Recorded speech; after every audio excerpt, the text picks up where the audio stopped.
আসসালামু আলাইকুম আরহামতুল্লাহি আবরাকাতু। প্রিয় তালিবুল ইলম ভাই ও বোনেরা, তালিমুল ইসলাম একাডেমিক এর পক্ষ থেকে আপনাদের সকলকে স্বাগতম। ইতিপূর্বের ক্লাসের ধারাবাহিকতায় আজ আমরা 12তম ক্লাসে অজুর মুস্তাহাব্বাত সম্পর্কে আলোচনা শুনব। অজুর মধ্যে কয়টি জিনিস মুস্তাহাব, কয়টি জিনিস মাকরুহ, এই বিষয়টি আজকে আমরা অধ্যয়ন করব। সওয়াল, প্রশ্ন, অজু মে মুস্তাহাব কিতনি হে? অজুর মধ্যে মুস্তাহাব কয়টি জিনিস রয়েছে? অজুর মধ্যে কতটি জিনিস মুস্তাহাব রয়েছে? জবাব, উত্তর, অজু মে 5 चीज़ें मुस्ताहब है। অজুর মধ্যে 5টি জিনিস মুস্তাহাব রয়েছে। 5টি জিনিস মুস্তাহাব, এই কাজগুলি করাটা ভালো, এমন 5টি জিনিস রয়েছে। কি কি সেটি আমরা দেখি। 1 নম্বর, দায়ে তরফ সে শুরু করনা, ডান দিক থেকে শুরু করা। অর্থাৎ যেটার যেসব ক্ষেত্রে 2টা জিনিস আছে, যেমন 2 হাত ধৌত করতে হয়, 2 পা ধৌত করতে হয়, এই ক্ষেত্রে ডানকে প্রাধান্য দেওয়া, এটা হলো মুস্তাহাব। সেটাই বলা হচ্ছে দায়ে দায়ে কি তরফ। উচ্চারণটা কেমন? দায়ে, ডান দিক থেকে শুরু করাটা হলো মুস্তাহাব। বাজ উলামা নে ইসে সুন্নাতু মে শুমার কিয়া হ্যায়। এবং কতক উলামা ইকরাম ইসে, এটাকে, অর্থাৎ ডান দিক থেকে কাজ অজু শুরু করা, ডানকে প্রাধান্য দেওয়া, এটিকে সুন্নাতু মে, সুন্নাতের মধ্যে শুমার করা মানে গণনা করেছেন। আর এহি কওয়ি হ্যায়। মুসান্নিফ আলাইহি রহমা, মুফতি কিফায়াতুল্লাহ সাহেব বলেন, অনেক বড় মুফতি ছিলেন, তিনি বলতেছেন এটি হলো বিশুদ্ধ মত, বেশি শক্তিশালী মত। এটি কওয়ি হ্যায়, বেশি শক্তিশালী মত। 2 নম্বর, গরদান কা মাসাহ করনা। গরদান মানে হলো ঘাড়, ঘাড় মাসাহ করা, এটি মুস্তাহাব। 3 নম্বর, অজু কে কাম কো খুদ করনা। অজুর কার্যক্রম, যে অজু করতে হয়, যে অজু করার জন্য যেসব কাজকর্ম করতে হয়, হাত ধোয়া, পা ধোয়া, মুখ ধোয়া ইত্যাদি, এই কাজকর্মগুলি খুদ করনা, নিজে নিজেই করা। দুসরে সে মদদ না লেনা, অন্যের দ্বারা সাহায্য, মদদ মানে হলো সাহায্য, মদদ না লেনা, সাহায্য না নেওয়া, এটা হলো ওদের মধ্যে মুস্তাহাব। হ্যাঁ, সে যদি মাজুর হয়, বৃদ্ধ হয়, নিজে নিজে অজু করতে পারে না, তাহলে অন্যের মাধ্যমে সে সহায়তা নিতে পারে, এতে কোনো আপত্তি নেই। আর যদি এমন না হয়, বরং সে নিজে নিজে অজু কাজকর্ম করতে পারে, নিজেই অজুর পানি ঢেলে নিজেই অজু করতে পারে, এই ক্ষেত্রে অন্যের মাধ্যমে অজুর পানি ঢালানো বা অন্যের মাধ্যমে অজু করানো, নিজে অজু করা, এটা মাকরুহের অন্তর্ভুক্ত। 4 নম্বর, কিবলা কি তরফ মুখ করকে বৈঠনা। কিবলার দিকে মুখ করে বসা। যখন সে অজু করতে বসবে, তখন সে কিবলামুখী হয়ে বসে অজু করবে। 5 নম্বর, পাক और ऊंची जगह पर बैठकर অজু করনা। পাক পবিত্র এবং উঁচি, উচ্চারণটা কেমন? উঁচি, উঁচু জায়গার উপর বসে অজু করা, এটিও মুস্তাহাবের অন্তর্ভুক্ত। তাহলে 5টা জিনিস আমরা জানলাম, এই 5টা জিনিস অজুর মধ্যে মুস্তাহাব। সওয়াল, প্রশ্ন, অজু মে কিতনি চিজি মাকরুহ হে? অজুর মধ্যে কতটি জিনিস মাকরুহ রয়েছে? কয়টি জিনিস এমন আছে যেগুলো অজুর মধ্যে মাকরুহ, অপছন্দনীয়, এগুলি থেকে বিরত থাকা উত্তম, এমন কয়টি জিনিস রয়েছে? জবাব, উত্তর, অজু মে 4 चीज़ें মাকরুহ হে। অজুর মধ্যে 4টি জিনিস মাকরুহ রয়েছে। এই 4টি জিনিস কি করা অপছন্দনীয়, এগুলি থেকে অবশ্যই আমরা বিরত থাকব। কি কি? 1 নম্বর, নাপাক জায়গা পর অজু করনা। অপবিত্র জায়গায় অজু করা। অপবিত্র, নাপাক জায়গা পর, অপবিত্র জায়গায় বসে অজু করনা, অপবিত্র জায়গায় অজু করাটা অপছন্দনীয়, মাকরুহ।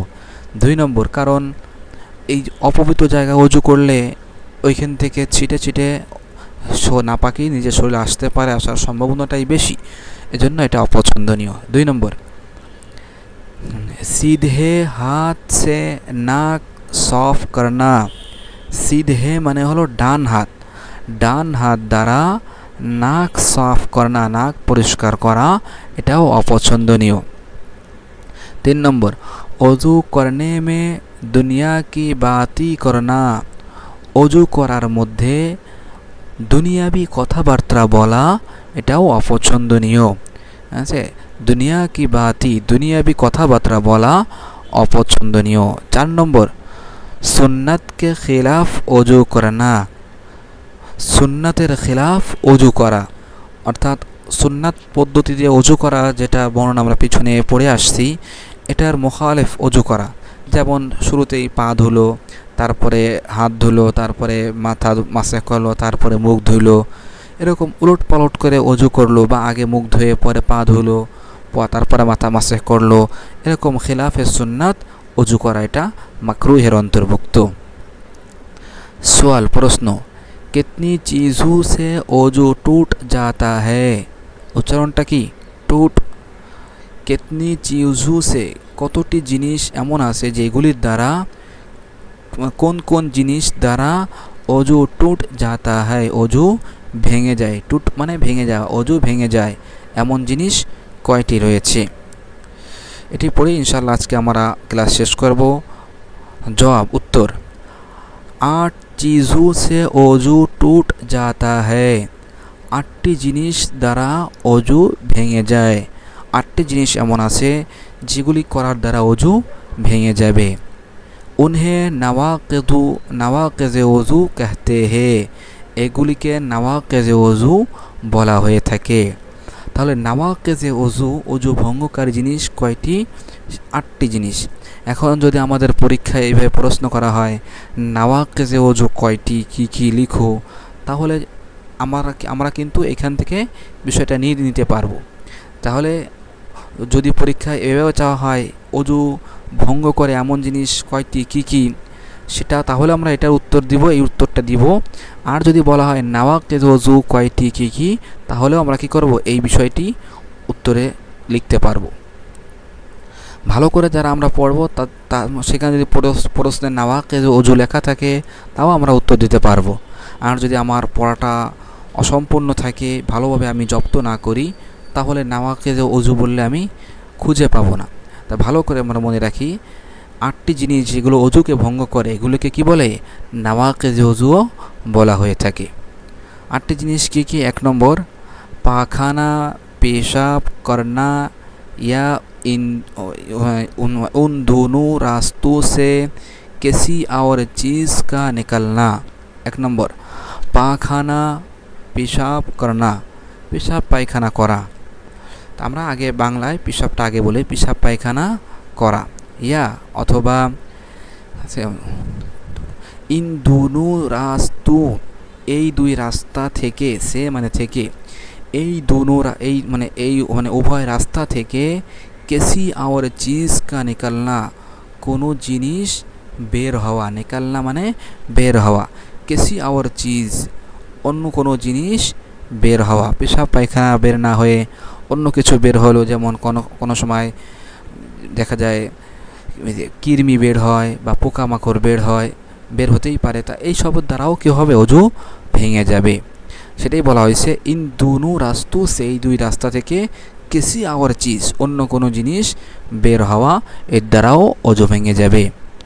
2 নম্বর, রেহ বাতাস, यानी হাওয়া কা পিছে সে নিকালনা, পিছনের রাস্তা দিয়ে বের হওয়া, বাতাস পিছে সে পিছন দিক থেকে বের হওয়া, অর্থাৎ উল্টা বাতাস বের হওয়া। 3 নম্বর, बदन के किसी मकाम से खून या पीप का निकलकर बहा जाना। बदन শরীরের কেসি মাকাম সে, কোনো স্থান থেকে, শরীরের কোনো জায়গা থেকে, খুন রক্ত, ইয়া পিপ অথবা পুছ, নিকাল কর বের হয়ে, বাহা জানা গড়িয়ে যাওয়া, বাহা মানে হলো গড়িয়ে যাওয়া, বাহা জানা গড়িয়ে যাওয়া, গড়িয়ে পড়া, এর মাধ্যমে অজু ভেঙে যাবে। 4 নম্বর, মুহ ভর কে কয়ে করনা, এই শব্দটা কি কয়ে, কয়ে মানে হলো বমি করা, মুখ ভরে বমি করা। 5 নম্বর, लेट कर या सहारा लगा कर सो जाना, लेट মানে হলো শুয়ে, শুয়ে ইয়া অথবা সাহারা, সাহারা মানে হলো টেক লাগানো, টেক লাগিয়ে সো জানা শুয়ে যাওয়া, ঘুমানো। 6 নম্বর, बीमारी या किसी और वजह से, অসুস্থতা বা किसी और चीज़ অথবা অন্য কোনো কারণে, ওয়াজা মানে কারণ, किसी और वजह से অন্য কোনো কারণে বেহুশ হো জানা, বেহুশ হয়ে যাওয়া, অজ্ঞান হয়ে যাওয়া, মানে বেহুশ মানে হলো অজ্ঞান হয়ে যাওয়া, বেহুশ হয়ে যাওয়া, এটা আমরা বাংলাও বলে থাকি বেহুশ হয়ে গেছে সে, বেহুশ হওয়া, অজ্ঞান হয়ে যাওয়া। 7 নম্বর, মজনুন यानी দেওয়ানা হো জানা, পাগল অর্থাৎ দেওয়ানা একই অর্থ, মজনুন দেওয়ানা একই অর্থ, পাগল হয়ে যাওয়া, মাতাল হয়ে যাওয়া। 8 নম্বর, নামাজ মে কহকহা মার কর হাসনা, নামাজে অট্ট স্বরে হাসা, কহকহা মানে হলো উঁচু আওয়াজ, উচ্চ স্বরে হাসনা হাসা, উচ্চ স্বরে হাসার দ্বারাও অজু ভেঙে যায়। তাহলে 8টা বিষয় আমরা জানলাম, এইগুলির দ্বারা অজু ভেঙে যায়। তাহলে ক্লাস শেষ করার পূর্বে আমরা আরেকবার পিছনের একটু দেখে নেই, যাতে যাদের অস্পষ্ট থাকে তারা যেন আমরা এটাকে ধরে নিতে পারি। তাহলে প্রথমে আমরা যে বিষয়টি পড়েছিলাম অজুর মুস্তাহাব্বাত। সোয়াল প্রশ্ন, অজু মে মুস্তাহাব কিতনি হে, অজুর মধ্যে মুস্তাহাব কয়টি জিনিস? জবাব উত্তর, অজু মে 5 চিজে মুস্তাহাব হ্যায়, অজুর মধ্যে 5টি জিনিস মুস্তাহাব। 1 নম্বর, দায়ে তরফ সে শুরু করনা, ডান দিক থেকে অজু শুরু করা। বাজ উলামা ने इसे सुन्नतों में शुमार किया है, কতক উলামা ইকরাম এটাকে সুন্নাতের মধ্যে গণনা করেছেন। আর এহি কওয়ি হ্যায়, মুসান্নিফ আলাইহির রহমা বলেন এটি বেশি শক্তিশালী মত, গ্রহণযোগ্যনীয় মত। 2 নম্বর, গরদান কা মাসাহ করনা, ঘাড় মাসাহ করা। 3 নম্বর, ওযু কে কাম কো খোদ করনা, অজুর কাজকর্ম নিজেই করা। दूसरे से मदद না लेना, অন্যের দ্বারা সাহায্য না নেওয়া। 4 কিবলা की तरफ मुँह करके बैठना, কিবলার দিকে মুখ করে বসা। 5 নম্বর, पाक और ऊंची जगह पर बैठ कर वजू करना, पवित्र एवं उঁচু জায়গায় বসে वजू করা। सवाल प्रश्न, वजू में कितने चीज़ें मकरूह है, অজুর মধ্যে কয়টি জিনিস মাকরুহ রয়েছে, অপছন্দনীয় রয়েছে? জবাব উত্তর, वजू में 4 चीज़ें मकरूह है, অজুর মধ্যে 4টি জিনিস মাকরুহ রয়েছে, অপছন্দনীয় রয়েছে। 4টি জিনিস কি কি? 1 নম্বর, নাপাক জায়গা पर वजू करना, নাপাক জায়গায় वजू করা। 2 নম্বর, सीधे हाथ से नाक साफ करना, ডান হাত দ্বারা নাক পরিষ্কার করা। 3 নম্বর, वजू करने में दुनिया की बातें करना, वजू করা অবস্থায় দুনিয়াবি কথাবার্তা বলা।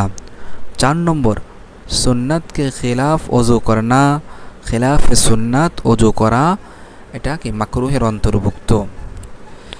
তারপর সামনে আসছে सवाल প্রশ্ন, कितनी चीज़ों से वजू टूट जाता है, কয়টি জিনিসের দ্বারা वजू ভেঙে যায়? जवाब उत्तर, 8 चीज़ों से वजू टूट जाता है, 8টি জিনিসের দ্বারা वजू ভেঙে যায়। उन्हें नवाक़िज़ वजू कहते हैं, এগুলিকে নওয়াকিজ ওযু বলা হয়ে থাকে। 1 নম্বর, পায়খানা পেশাব করনা, পেশাব পায়খানা করা, ইয়া অথবা ইন দুনু রাস্তু সে, এই উভয় রাস্তা থেকে, পেশাব পায়খানার রাস্তা থেকে, কেসি और चीज़ का निकलना, অন্য কোনো জিনিস বের হওয়া। 2 নম্বর, रेह यानी हवा का पीछे से निकलना, হাওয়া মানে বাতাস পিছন দিক থেকে বের হওয়া, যেটাকে আমরা উল্টা হাওয়া বলি। উল্টা হাওয়া বের হওয়া বা বায়ু বের করা, যেটা আমরা বুঝি। 3 নম্বর, बदन के किसी मकाम से खून या पीप का निकल कर बहा जाना, बदन से शरीर থেকে, শরীরের কেসি মাকাম সে কোনো জায়গা থেকে রক্ত বা পুঁজ বের হয়ে বাহা জানা গড়িয়ে যাওয়া। হ্যাঁ, যদি গড়িয়ে না যায়, একটা কয়েদ এখানে যুক্ত করা হয়েছে বাহ জানা, যদি গড়িয়ে না যায় তাহলে কিন্তু আবার অজু ভঙ্গ হবে না। 4 নম্বর, মুখ ভর কে কয়ে করনা, মুখ ভরে বমি করা। 5 নম্বর, लेट कर या सहारा लगा कर सो जाना, শুয়ে বা টেক লাগিয়ে শুয়ে যাওয়া, মানে শুয়ে যাওয়া উদ্দেশ্য হলো শুয়ে ঘুমিয়ে যাওয়া, এটা উদ্দেশ্য। শুধু শুইল তার মাধ্যমে কি হবে না, অজু ভঙ্গ হবে না, উদ্দেশ্য হলো শুয়ে ঘুমিয়ে যাওয়া। 6 নম্বর, बीमारी या किसी और वजह से बेहोश हो जाना, অসুস্থতা বা অন্য কোনো কারণে বেহুশ হয়ে যাওয়া। 7 নম্বর, মজনুন यानी দেওয়ানা हो जाना, পাগল বা অচেতন হয়ে যাওয়া। 8 নম্বর, নামাজ মে কহকহা মার কর হাসনা, নামাজে কহকহা মানে অট্টহাসি দেওয়া, অট্টহাসি হাসনা, অট্টহাসিতে হাসা। সুপ্রিয় দর্শক শ্রোতা, আজকের ক্লাস আমাদের এই পর্যন্ত। আশা রাখি আপনারা সকলেই বুঝতে পারছেন। পরবর্তীর ক্লাসে আমন্ত্রণ জানিয়ে আজকের ক্লাস এখানেই শেষ করছি। সকলেই সুস্থ থাকুন, ভালো থাকুন, আমাদের সাথেই থাকুন। আসসালামু আলাইকুম ওয়া রাহমাতুল্লাহি ওয়া বারাকাতুহু।